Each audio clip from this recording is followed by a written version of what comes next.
नारद जी महाराज ने आकर के भगवान से कहा कि ठाकुर जी अब आप ब्रज में ही लीला करते रहेंगे कि आगे की द्वारिका लीला, मथुरा लीला, ये सब कैसे होंगी? ठाकुर जी बोले, सांची पूछो नारद, तो मैं भूल चुका हूं कि मैं परमात्मा हूं, मैं भूल चुका हूं कि त्रिलोकी स्वामी हूं। आप सब देवता मंत्रणा करके कुछ ऐसा व्यवस्था करो ना कि कोई और संभाल ले वैकुंठ को, कोई और कर ले आगे की लीला। मैं इन ब्रजवासियों के बगैर रह नहीं पाऊंगा, और मैं तो फिर भी चला जाऊंगा क्योंकि मैं परमात्मा हूं, मेरे अंदर मोह नहीं है। पर ये ब्रजवासी, इनको तुमने झूठे को जाकर अगर बोल दिया ना कि श्री कृष्ण जा रहे हैं, इनके प्राण निकल जाएंगे। मुझे जाता हुआ देखना तो इनके लिए सबसे बड़ा दुर्भाग्य होगा। नारद जी ने बैठ करके भगवान से बहुत देर चर्चा की और ठाकुर जी से कहा, नाथ आपको आना पड़ेगा और कोई उपचार नहीं।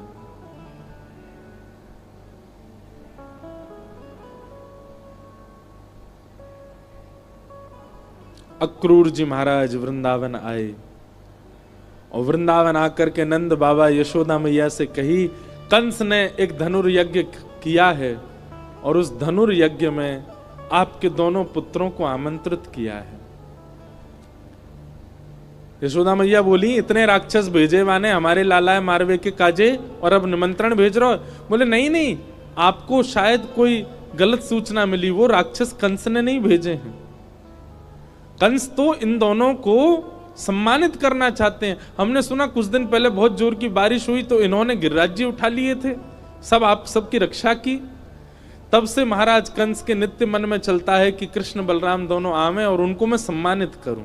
सम्मान देने वाला कभी राक्षस भेज सकता है? सबके मन में तो विश्वास हो ही नहीं रहा था कंस की बातों पर ठाकुर जी ने मन बनाया कि अगर मैं नहीं बोला तो ये सब तो भेजेंगे ही नहीं। ठाकुर जी अपना रूप बदल के, रंग बदल के और थोड़ा भाव बदल करके सब ब्रजवासियों के बीच में आके बोले, ठीक है भैया, तुम सबरे ब्रजवासी बड़े मतलबी हो। जब राक्षस आ जाए, जब कालिया नाग आ जाए, जब इंद्र वर्षा कर दे तो कन्हैया कन्हैया कहते सबरे डोरेंगे। लेकिन आज एक राजा हमको सम्मान देना चाह रहे हो तो तुम सब चाहो नहीं हो कि हमें सम्मान मिले? इस बात को सुन के सब ब्रजवासी मौन हो गए। ठाकुर जी ने पत्थर रख के ये बात कही।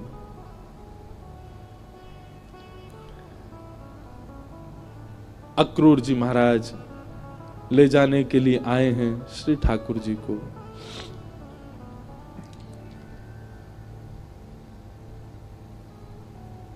गोपियां, गोप ग्वाल, ब्रज के सब ब्रजवासी मन ही मन विचार कर रहे हैं और विधाता से प्रार्थना कर रहे हैं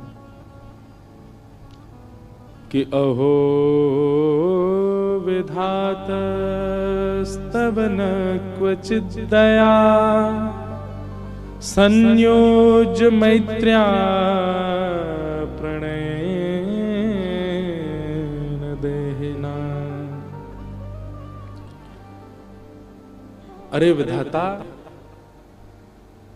तेरे अंदर दया नाम की चीज नहीं है क्या?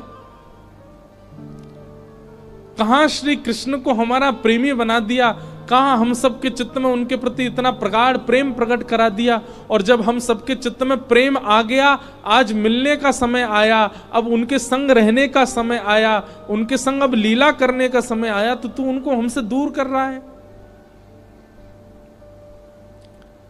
सब ब्रजवासी मौन हो गए, बोल कुछ नहीं रहे, क्योंकि ठाकुर जी ने ऐसी बात कह दी है कि कुछ कहें तो कहीं ठाकुर जी यूं नहीं समझ लें कि ये सब हमारे शुभ चिंतक नहीं है।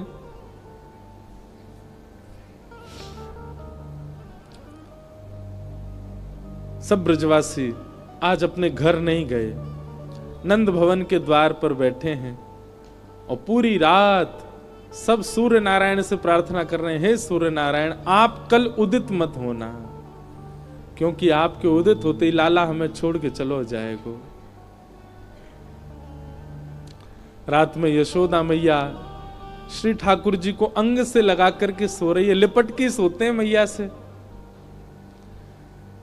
मैया को तो थोड़ी घबराहट हो रही है कि मेरो लाला 2 दिन के काजे मथुरा जा रहा है, पर ठाकुर जी के हृदय में तो इतनी वेदना है, इतनी वेदना है।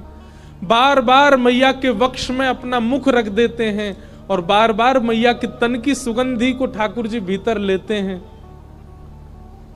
रोने लग जाते हैं, नेत्रों से अत्यंत आंसू गिरते हैं कि अब ये सुगंधी मुझे कभी नहीं आएगी। अब मुझको नींद कैसे आवेगी मैया से लिपटे बगैर? मैं कैसे बताऊं मैया को कि मैं छल कर रहा हूं इनके संग, अब मैं चलो जाऊंगा। मैया के एक एक अंग का स्पर्श ठाकुर जी अपनी स्मृति में ले रहे हैं। मैया के हाथ कैसे हैं, मैया को वक्ष कैसे हो, मैया को मुख कैसे हो, मैया को पेट कैसे हो, मैया के चरण कैसे, ताकि जब जब याद आवेगी मथुरा जावे के बाद तब तब अपने हाथन को स्पर्श करके स्मरण कर ले करूंगा।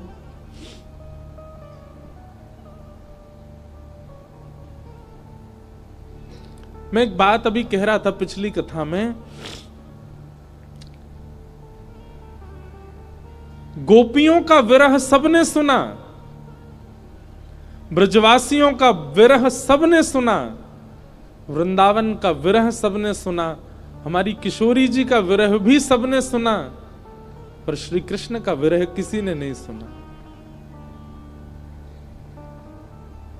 गोपियां वेदना में हैं, ब्रजवासी वेदना में हैं, वृंदावन वेदना में हैं, सब सखियां वेदना में हैं, श्री जी भी वेदना में हैं, पर किसी ने यह विचार क्यों नहीं किया कि कृष्ण भी तो वेदना में है? और मैं व्यास मंच पर बैठ करके कह दूं, संत जनों के सानिध्य में मेरे मुख से निकल रही है ये बात, ब्रजवासी, ब्रज गोपिकाएं, वृंदावन आदि आदि जितने भी विरह हैं, इन सब का विरह एक पडले में रख दो और श्री कृष्ण का ब्रज के प्रति विरह एक पडला में रख दो। कृष्ण का विरह भारी है, पर क्योंकि वे पुरुष हैं इसलिए उनका विरह छुपा हुआ है।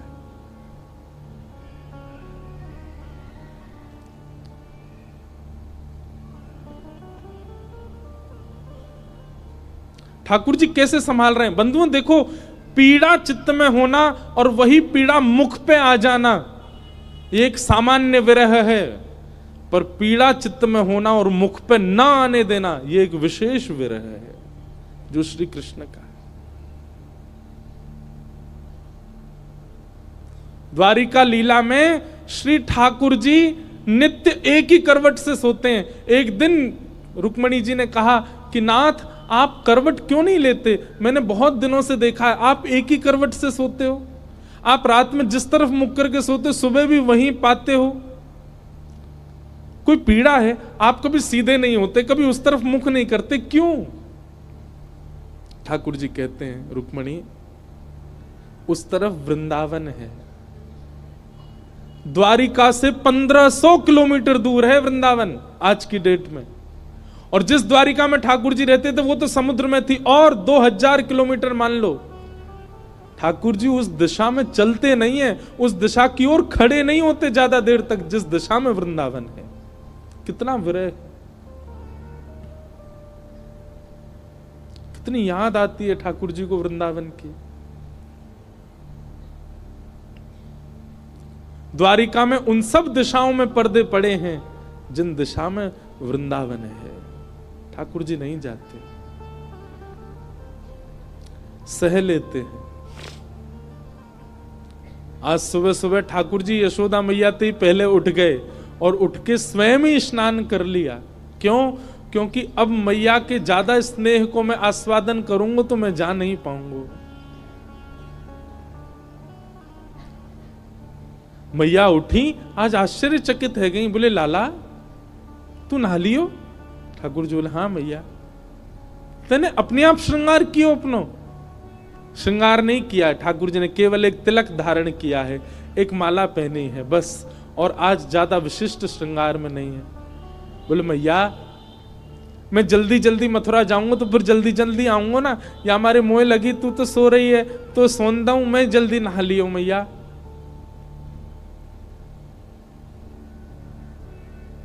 यशोदा मैया थोड़ी सी विचलित तो हुई आज तक ऐसा नहीं हुआ था।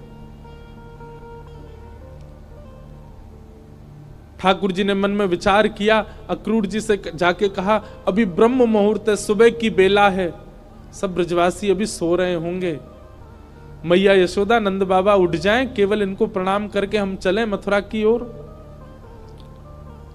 अक्रूर जी महाराज बोले, जी भगवान। जैसे ही जाकर के द्वार खोला ठाकुर जी ने, असंख्य गोपियां, असंख्य ग्वाल, सब ब्रजवासी, गैया, सब खड़े हैं वहीं पर। और द्वार खुलते ही किसी के मुख से स्वर नहीं निकल रहा, पर नेत्रों से आंसू गिर रहे हैं। ठाकुर जी कह रहे हैं, अरे तुम सबरे सोए ना, तुम सब गए ना? अरे भैया इतना उदास काय को है रहे हो, इतना रुदन काय को कर रहे हो? मैं आ जाऊंगा ना, परसों आ जाऊंगा ना मैं। 2 दिना की तो बात है, ऐसे निकल जाएंगे 2 दिना तो।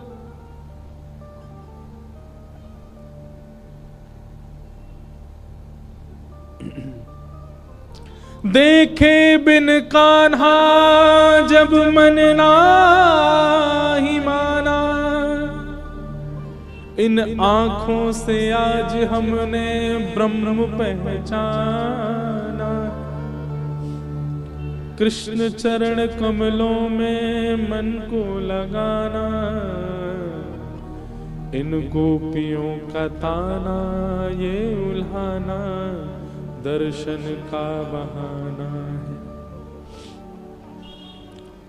गोपियां बहाने बना बना करके आती हैं। घर में मक्खन धरोए फिर भी जबरदस्ती मक्खन लेवे जामे कि या बहाने कन्हैया दिख जाएगो। घर में गैया बंधी है, गोबर धरोए, पर गोबर लेवे के काजे जबरदस्ती नंद भवन में भीतर घुसे कि कन्हैया दिख जाएंगे। इन बहानों से श्री कृष्ण को नित्य देखने वाली गोपियां वो 2 दिन बिना कृष्ण के कैसे रहेंगी? भगवान के सखा मधुमंगल, श्री दामा, तन सुखा, मन सुखा, धन सुखा, सुबल, तोष, सब एक कोने में बैठे।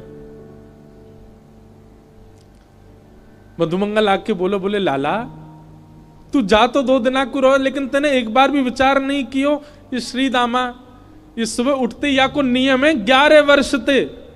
भगवान के अधिकतर सखा सब ठाकुर जी से बड़े हैं उम्र में। हमारो नियम है 11 वर्ष थे। हम रोज सवेरे उठ करके आंख बंद करके पहले नंद भवन आमे, सबसे पहले 13 मुखमंडल देखें, वाके बाद जलपान करें लाला। तो देखे बगैर हमारे जल हलकते नीचे ना उतरे। और तू 2 दिना के काजे हमें छोड़ के जा रहा हो, हम कैसे जीवित रहेंगे?